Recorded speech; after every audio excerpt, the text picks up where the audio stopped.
I love dropshipping because it's the easiest way to generate the cash flow. I was working 7 days a week, sleeping for 1 year. I was sleeping maximum 3.5 hours a day. I learned it from my first mentor that you have to go all in to help people. All right, everyone, I have a very special guest coming to you from Alex Fedodov's mastermind here in Dubai. I have Anatoliy from GSM Growth Agency. Thanks for joining me, man. What's up, John? So good to see you, man. Yeah, you too, man. Finally, after 7 years. 7 years since we first got connected online, which was a weird thing to do 7 years ago. Now it's super normal as we see all these 22 to 27-year-old kids printing millions of dollars online every year at this event, which is super cool. Yeah, so, I wish I would start earlier. Oh, dude, if we had the tools, I would have loved to as well. So tell me, how did you first get started in the online space? Sure, I will try to be super short because my background stories could be going for hours. But generally, yeah, I just started from scratch. I didn't have any fancy life. I was actually here in Dubai.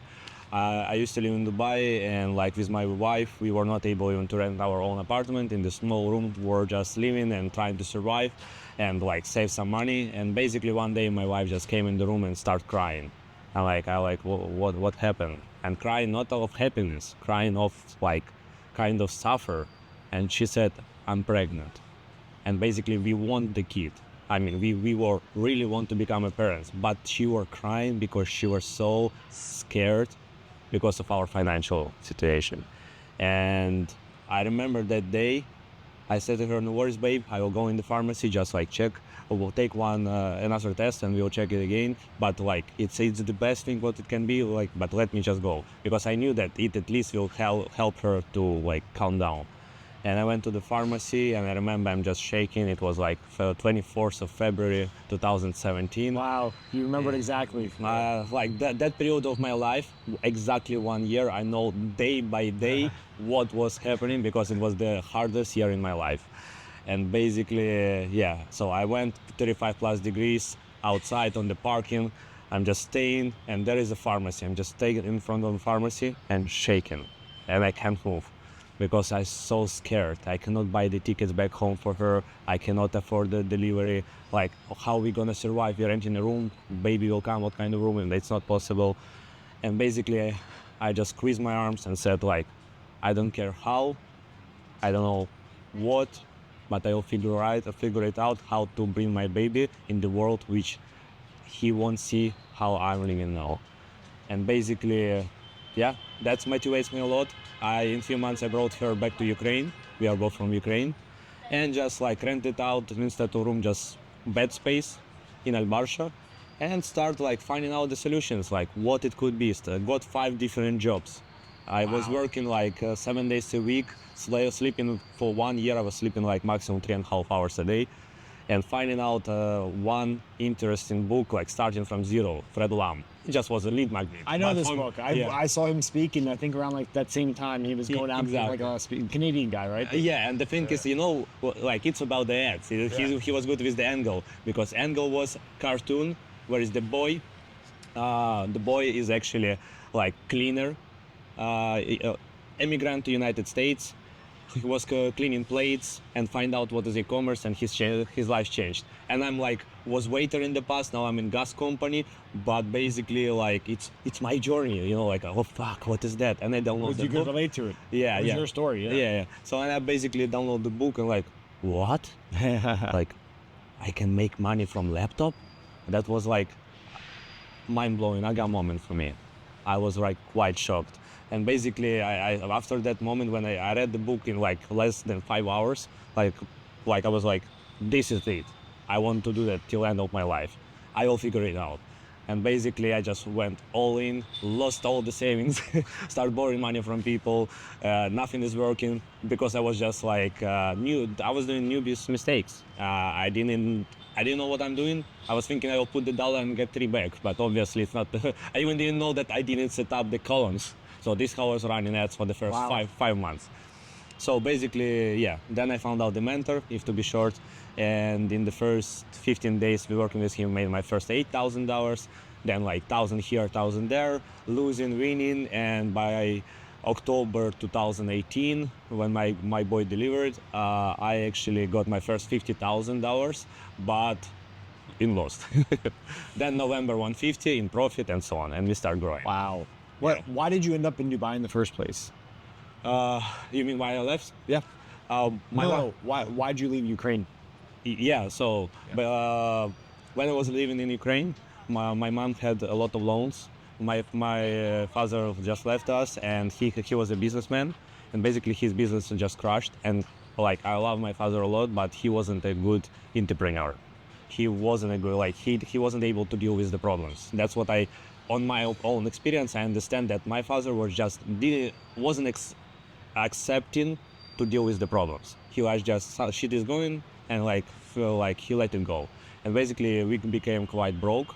We were living quite nice life when I was small, but when they got divorced, he lost the business. My mom just was working 15 hours a day to give me the best education and so on, to me and my sister. And basically, yeah, we took the loan for the car, we took the loan for the house, mortgage, all that stuff. And I promised to my mom at school that I'm gonna be making money to help her out until we'll pay out everything. And basically that was the reason why I got the opportunity to go to UAE, to Abu Dhabi, Cipriani restaurant in Formula One Circle, just to work there. I had master degree in finance, but went to work as a food runner, removing the dirty plates from the tables, and didn't know English. For me, it was just dream to travel around the world. I mean, to UAE, which was almost impossible in my mind. It's super different at that time. This is 2012. It was 2013. 2013. Yeah, it wasn't I mean, it's a different time, right? It was 12 years ago. But it wasn't it was 12 years ago. Yeah, you're right. Dubai, UAE wasn't the place you go to, at least as an American. But now you hear people go to Dubai. I've been here 3 times in the last 3 years, right? I love to come back here. Yeah. Seriously, but especially when you already have financial strong position. It's much more fun. Dubai is different. Yeah. I mean, when you're working here as off, then it's tough, man. I can't imagine. Tough. Yeah, but still I was enjoying. Yeah. I didn't want to leave. I was really enjoying Dubai. And especially when business started working, I would stay here with the business. But my wife wants just to grow our kid at home in Ukraine. And actually it was the best decision to make, honestly speaking. But coming back here for a bit, for a week, for a month, that's really beautiful. Yeah. A lot of nostalgia, So you started making money. You had a big 150K profit, you said, in 1 month. Yeah, we just That was just straight drop shipping, or were you building a brand at the time? I love dropshipping, so we were just doing only dropshipping stuff. It was a shoes niche, accessories niche. Then we opened another store in the beauty, and then in health niche. Watch store. So basically here and there I got one partner from United States, because that time what was difficult to do, it was 2017, 2018, I wasn't able to get the payment providers. Oh yeah. Merchant accounts. Yeah, so but I remember in Dubai it's not possible. But I was the guy who find out the way how to get the payment provider with Dubai ID. Oh wow! With UAID. I don't know how I made it, but nowadays I just realizing. I remember I was going with the camera, recording this is my house in Al Barsha. I'm real. This is my passport. And to support of payment providers, they said show us ID, show us where you living on the map. And I was just doing extra touch. That's crazy. Yeah, and actually they were not accepting, because they were thinking that I'm in US. And I was just doing whatever, hustling. I don't know what I was doing, but I done it, and I got payment provider. I don't remember even the name of that. And basically I connected that here. And later on when I started scaling, obviously it didn't stay long. And since I was already in some masterminds and already had some trainings, I saw the guy who was partnering with another guy. And basically it was small agency. And they scaled to 350K a month, and then product just started dying off. And that agency said, bye. They just, that's what I learned at that time, that people doesn't want to deal with the problems if it's not theirs. Yeah. And the guy was just staying, suffered, and I tried. The brand owner. Yeah, the brand owner. I said, it's a dropshipping store. Yeah. I hey bro, what happened? He just shared with me. Let's jump on the call. And I understand that I need payment provider, and actually I know how to run ads. I figure it out. And hey bro, I see that it could work out. Like, I love to deal with the problems because this is what I'm dealing with all my life. Like, let me try for you, run the ads and figure it out how we're gonna fix your problem, because he got fucked quite hard with the agency and the complaints from the purchasers. I said, let me just figure it out how we're gonna deal with this and run ads for you. If it work out, we'll maybe do like 2080 or something like that. He said, perfect, let's do it. I said, okay, you're gonna be managing the store customer service and I'm gonna be in fulfillment. I'm gonna be managing ads. And basically we started, and this is where like 50K, then 150, and then like 200, and then so on. And basically the guy was shocked. Like we were, after 3 months, we went 50-50. And we create LLC together, and like... Do I know this guy? His name is Mas, and like he actually became as a brother for me, because that dude never seen me in face. Never trusted me. We were on the call in chat. Nothing else. Only after a few years working together, we just jump on the Skype call, you know. And basically, I already get even the bank account like access, everything. He just trusts me because I'm the person who like giving trust, because like I'm a positive person and I don't need anything from people. I just love to help. And basically, like we went to 50-50, and we start like other stores like in the beauty, in the health niche, in the watch niche. And yeah, fun begin. And the thing is that all my journey, I was just into that time in Facebook, was sharing like all my losses in the Facebook groups where I was studying the stuff. I was texting to people, I just lost today $300, I just lost today $100. Oh guys, I made my first 2 sales. And I was just like showing my journey, you know, and always was the post about motivation. No, any CTAs, nothing. I didn't know what a CTA means, but I mean, I was just motivating people. And when I started generating revenues, and like 50K in minus, you know, people start texting to me like this, like, hey, can you mentor me? Can you coach me? Can you help me? Yeah. Like, whoa, me? Like, I'm Ukrainian guy, you're American, how I will teach you something. Anyway, I decided to try it out, and I found out that it's replicatable. And I started scaling the coaching so hard. I got banned on Facebook because Facebook loves to ban. Of course, man. I know this too well. And it was sensitive for me because it's first ban ever, you know, like when you lose virginity. Of course, the first ban's always the worst ban. Yeah, and I was so scared that what I'm gonna be doing, and like I moved to Instagram and became like active on Instagram, and I found out like my parents' Facebook, and just like start, you know, it's the first steps what you're doing. Yeah, of course. And basically, yeah, I continue running the ads for our stores. All of that was on dropshipping, and to be honest with you, like, I love dropshipping because it's the easiest way to generate the cash flow. Dropshipping, guys, it's like about cash flowing your beginning of your journey. That's what I would say. Like, if you want here and now for the cheapest way generate some revenues and like get some profits, I believe dropshipping is the best. Or like affiliate, it will be even less risky, but if you Just want, different. yeah, Yeah. it's just more difficult. Yeah, for the beginners, it's not It's the similar. best. It's more relationships than Exactly. products and creative only. Yeah, so dropshipping, I believe it's like why like now we have agency for done for you, for the dropshippers, for the Ecom brand owners on Shopify platforms, and basically Ecom brand owners we like scaling the ads through the building advertising ecosystem, Facebook, TikTok, Google, email, SMS marketing, and dropshippers just building the stores and finding winning products and just scale that winning products for people through Facebook or TikTok. So were you, how long did you do just drop shipping for before you moved into coaching? And did you keep doing drop shipping when you were coaching? Yes, I started doing coaching, and I was showing why it worked out, because that time I was scaling my stuff, and basically I was showing people what's working for me, and we find out that it's working for them. And then it went so fast and so big that I started seeing hundreds of the accounts a month. And I was so dedicated that when I moved to Ukraine, my wife almost didn't see me because I was always on the calls with the students and always in ad accounts of the students. Yeah. You know, I learned it from my first mentor that you have to go all in to help people. And basically, I had another mentor later on, super famous guy. I don't want to say his name because I respect him, but he wasn't treated that well as previous mentor. And basically, I said to myself, I don't want to be the mentor who gonna be just reading 9 calls PDF and now go implement. Yeah. I want to be a mentor who's gonna be take his arm of the person. You actually help them. Yeah, and gonna be saying behind his shoulders in ad account and gonna be saying what to do. And I will basically have a call, explain to them, okay, today you're gonna be launching XYZ. If it will give us XYZ metrics, you're gonna be doing this, and that. Done.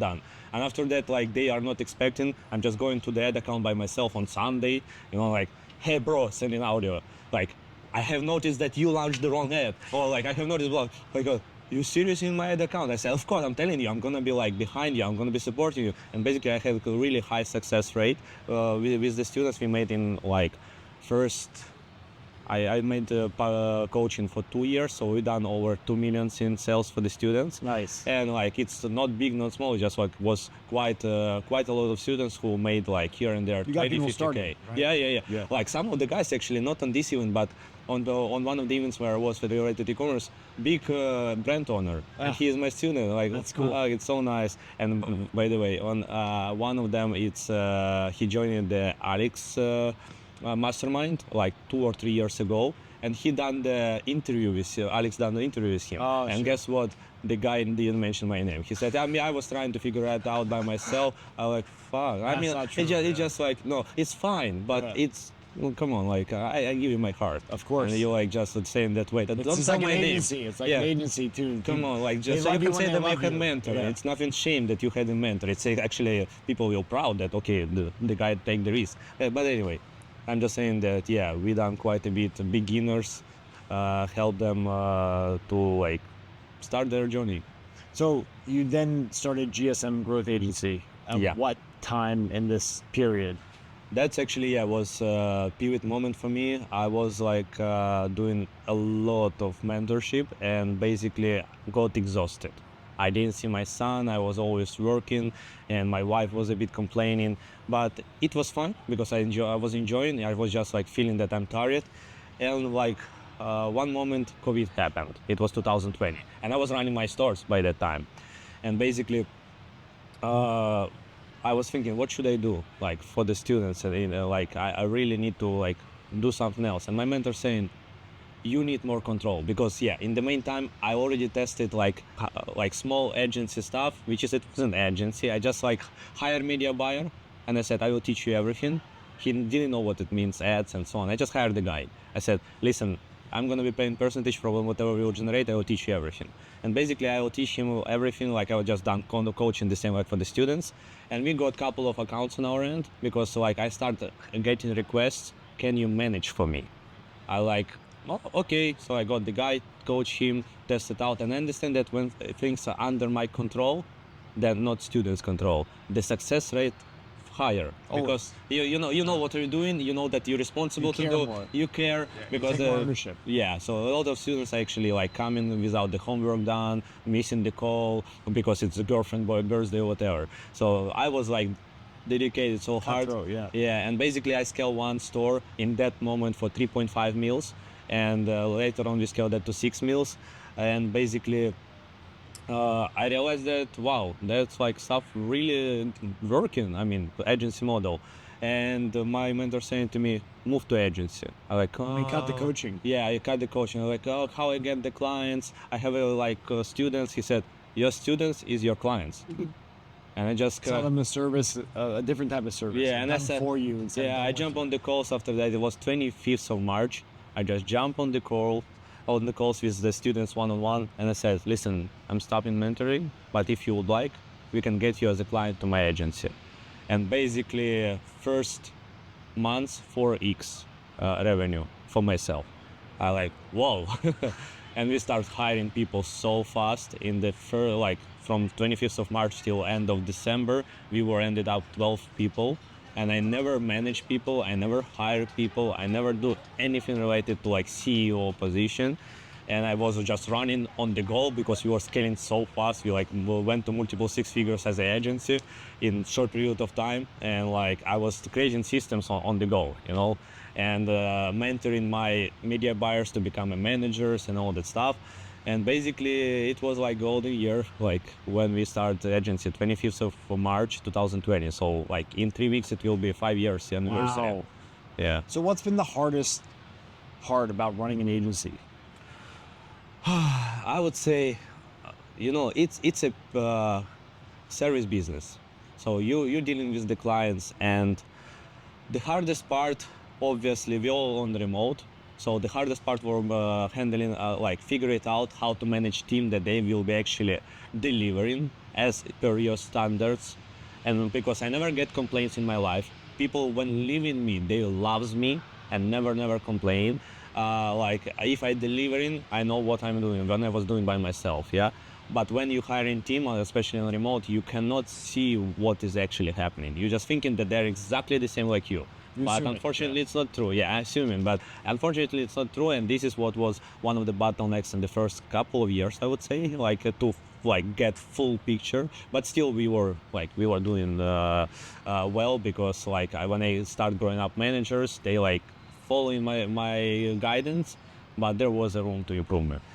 And the biggest like challenge in the agency side, I would say, it's a service business, and it's a sadness when you scale brand. Let's say we just discussed before recording. So one awesome brand came to us, 80K revenue with 13% profitability, barely profitable, never been over than 85K. And I basically took over with the team, and we scaled to 207K in the first months with 18% profitability. So we increased profitability, triggers revenue. And revenue. Then we like scaled to 225 in next months and 23% profitability. And then we went more or less stable around 240 to 70 month by month on the around 24% profits. But they broke your heart, man. They come to me and like it's just an example of one of hundreds. This is the natural life cycle of any agency client. They're never going to last forever. Yeah. So basically, like short story about that. Usually when you making really good results, customers will leave you. If you're making bad results, customers will leave you. Why?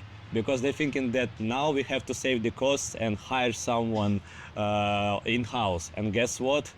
After 2 months, you'll check their ads library in Meta, and you'll find out they don't have ads or have barely a couple of ads. It's often costing you more than the cost.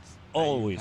Whether it's opportunity cost or financial cost. Yeah. It's almost always, especially unless maybe on the occasion they have a really good media buyer already that they can add into the role. It's never going to be the same, man. And it's always the ones that let you go when it's going good that don't understand this.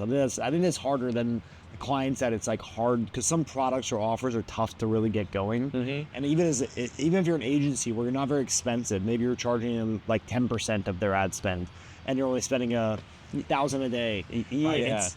It's still, some offers are tough, right? But I think it's even harder for us as media buyers when things are going really well, and then they still decide to let you go as an agency, because we've all been there, right? Yeah, like, you know, well, you said 10%, right, which is not a lot, but when you're scaling like to a couple of meals, they start paying you cost. Yeah, they start paying you 20, 40K plus, yeah, and here you go. And then you become expensive for them. Yeah, they feel that, but you're the part of their success. The value driver. Yeah, and it's fine, okay, but if they would be starting in-house well, and like it was never expand, I would be actually like happy. But I'm, you know, it's breaking the heart because people living like this. But what is breaking heart even more, when people are just kick you out from the store when time for payment. They kick you out from the store, disappearing money. Save a little bit of money, yeah. This happens. Yeah, but anyway, like it's every business though. Man.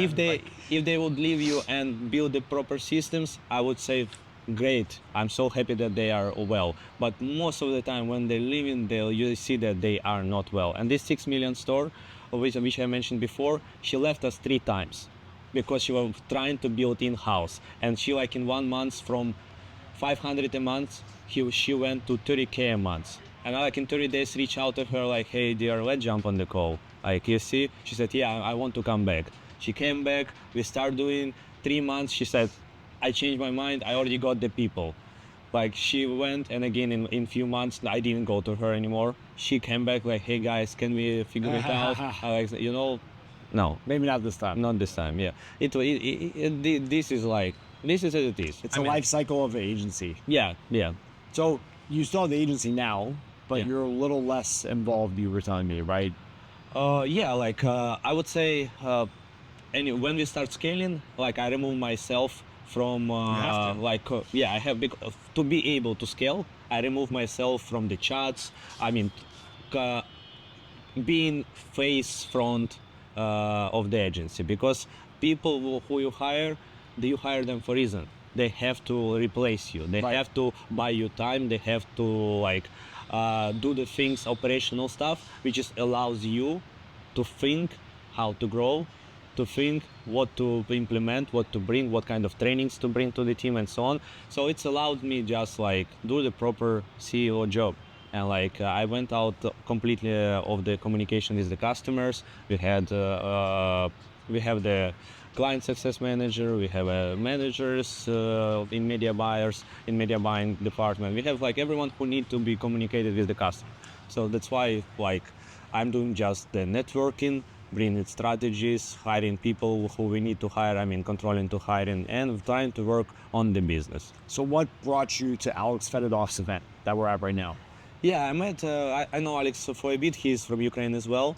And basically, I met him first time in life, like February last year in Miami. Oh, wow. Yeah. You've known him for years, though, obviously, because the online space. Yeah. So, like, we didn't know each other. I just knew, like, that it's another guy in the United States who is actually from Ukraine and, like, doing well and has his coaching program. And I decided to go with one of my friends there on his mastermind in Miami. And basically, I enjoy it. I was surprised like how awesome is the environment in the room, because I'm always visiting the different events, but I wasn't expected that this is that high level event. Yeah. I was thinking something mediocre, average, fine, he's doing well, okay, but actually the guys in the room were like surprised. Big me. numbers. Yeah, You met, huge like numbers. Mark. Remember Mark? He was in Gabriel Beltran's group. I love the man. Mark, if you're watching, I miss you, bro. Like last time we met each other in You never Barcelona. text, you never call. He texts, he I'm kidding, calling, I'm kidding. he texting, he calling, but sometimes he disappearing because he's just He's focusing. focused. Yeah. No,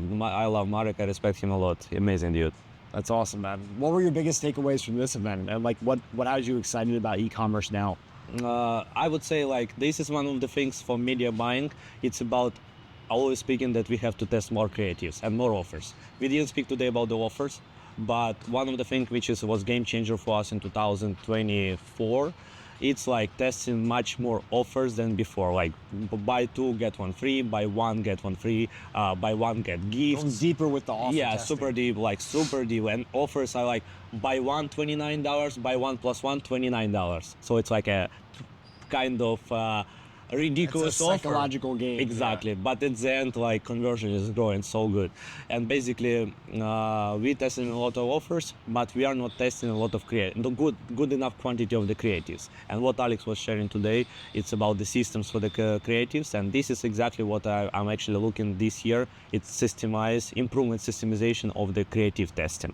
And by the way, thanks for this event. I just got one incredible person contact from UK who is doing like who is the creative strategist, and it's before today. It was yesterday, man. Yesterday on the welcome party we were speaking, and like he said, like the one guy in UK, blah blah. Like, stop. Can you contact me with him? He said, yeah, no problem. And we just already today we whole day chatting. The guy sending me his samples, like what he's doing. So potentially I maybe hire the creative strategist for the company, which I was looking for a while. Let's see. Let's see. What else are you excited about? Here we are. It's Q2 almost in 2025. What else are you excited about in e-commerce? Like, what are you looking forward to this year right now? Like AI 2023, 2024 changed the game for sure, and 2025 I believe that regarding exactly content and even store development, it just It's gonna get faster. it will get faster. It will cut so much time. It's already cut it a lot of time for us, especially for avatar searching, or about the different angles, finding out how to present the ads, write the copies, write the descriptions in the right way. Before it was manually, it was taking days. To go through the forums, go through the reviews. Now it's fast, and this year I believe you see a lot of UGCs possible making from AI. So it's still not good enough. It's a lot of the different series, but there. what I'm excited that by end, because what AI is showing, all the AI improvements, it's exactly by end of the year. During the year, improvement, after that, like huge. Well, it's gonna be faster soon. Yeah, It's gonna be exactly. in quarters, and then in weeks, and then in days. I'm excited. This year, I'm really excited about UGCs with the cut the costs and the speed of the UGC content. So dropshipping isn't dead. Dropship, bro, like dropshipping not dead. They've been Dropshipping saying alive it. better than ever. They've been saying that since we started. You know who is saying The guys that quit dropshipping. No, guys who are selling courses because it's a hook. Oh, yeah. Like, you know, dropshipping. Do it my way. Do TikTok shop instead. Yeah. Dropshipping is dead. But Ecom submarine, this is what you have to do. And at the end on the sales call, yeah, it's a dropshipping, but it's a more brandy way. But it's a new way. But it's a fucking dropshipping. But you know, that's funny. Like we just was laughing with the marketing team a few days ago. Like you see this guy and the guy, dropshipping is dead, but this system is, and like, okay, jump on the call with him, and his team is like, yeah, it's like dropshipping, but it's just like not just your products will be on dropshipping base, but it will be branding. Come on, like Bullshit. Yeah. So it's just people who trying to sell stuff. They say dropshipping is dead. How quitting? Yeah, Of course. of course. You just had your second or third child. Second child, day before yesterday, we'll celebrate here in Dubai his first birthday. That's awesome, man. Like the dude celebrates his first birthday in Dubai. Like when he grow up, I will ask him like, how is that? How is it being not just a father, but like having a family and then also running like an online business like this? If you would ask like, do you have a balance? No, but from one side it's tough because it's not about even e-commerce. It's about like business owner. You're gonna be always like sacrificing some specific moments in terms of like maybe on Christmas you'll jump on some call if it's needed, or on ad account, which is I'm not doing now anymore, but I'm just giving examples. Little Yeah, things. Yeah, some things which is like some maybe flag. As a business owner, you like have to be You're never always. off. Yeah, Yeah, you're never off. Like I like what said today Alex, that it's not vacation, it's workation, and I'm always on workation. I'm traveling around the world with the family. I'm managing business mostly from the phone because now I'm not doing It's on a the privilege laptop. Yeah, that we get, right? So like that's beautiful, but sometimes I just like for a couple of days has no time like for simply like play for 1 hour with the kids. But from another hand, I have then like You could take a whole couple day of to do days. it if you Exactly. want to. I can choose on Tuesday have like less calls and just have 4 hours to do something. Anywhere in the world. Anywhere in the world, and choosing the time when you like see the gap in the schedule done. You like, fine, let's do something. So it's a flexibility. It's that kind of freedom what people speaking about. You won't be free and do nothing. It's not true, but you'll be able to figure it out. Like, okay, I want to, like Alex Ramorza in one of his latest podcasts said, like, I love to work, which is the same on our end. Like, why we're doing what we're doing. We love to work. We workaholics. But when I feel that I'm really exhausted, on middle of the day, I can just stand up, say fuck it, and take it rest. And like, can you do that on the 9 to 5? No, No. it's not an option. And then one day to chill and coming back with the full power, and you can work on Sunday, Saturday if it's needed. And you will never have balance with the family. But what I learned for myself, you have to speak with your spouse and like explaining that you have to accept that, or otherwise it won't work out. Speaking of spouse, how important has it been for you being able to pick a great partner? How's that had an impact on your business? And then how does that positive impact on your business impact your relationship in life? Look, that's a good one because, you know, like I forget this kind of sentence, so I won't be saying because there was a good quote.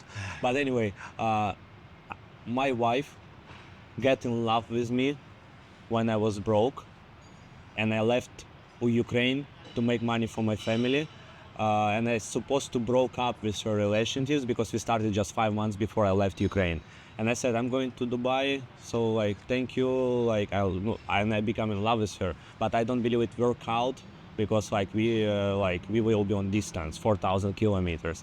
And she get amazing, she really were living amazing life in Ukraine. She has pharmaceutical degree, master degree. She were having a nice car, nice job in Finland company, and like really nice life. And I was just broke.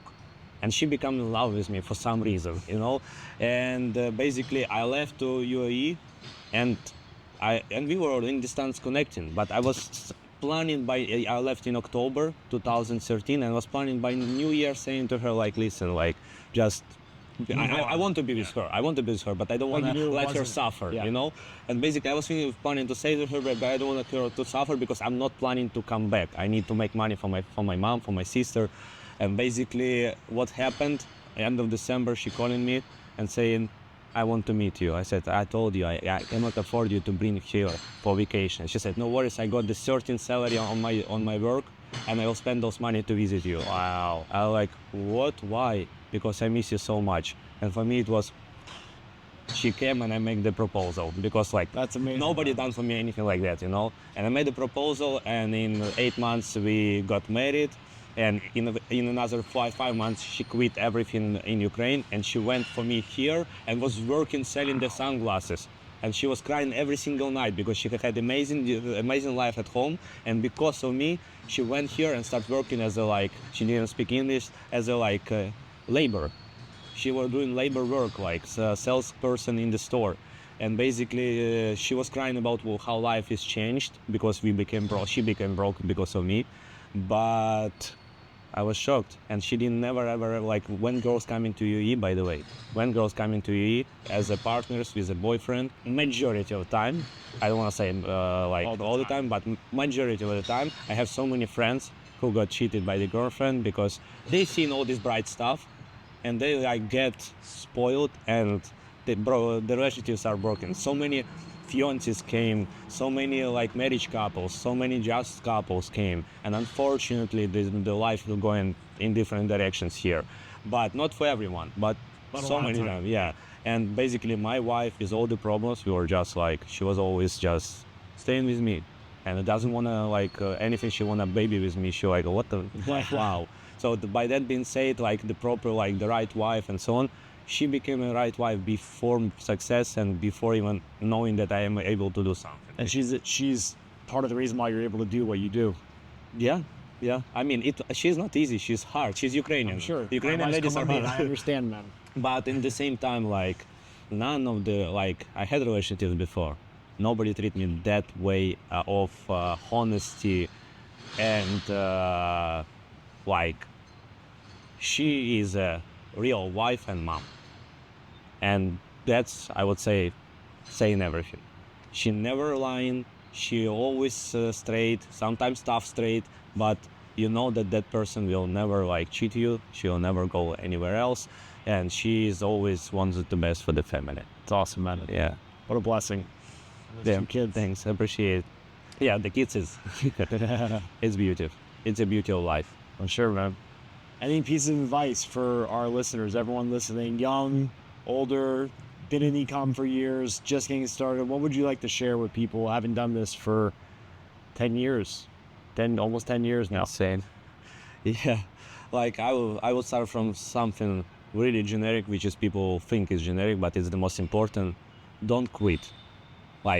When I start ecom, if you're speaking about people who just starting and thinking what should I do? One number thing which is I put in set up in my brain, I want to be that one person who survive. I just study it and understand that 99% are failing and 1% succeeding. And I don't know how, but I'm gonna be that kind of one person. And what I said to myself, to be there, I won't quit. I will do whatever it takes and I will figure it out. And that's actually maybe that kind of magic pillow of not quitting. I had so many troubles and pitfalls, and my wife was saying actually she would divorce with me if I won't stop.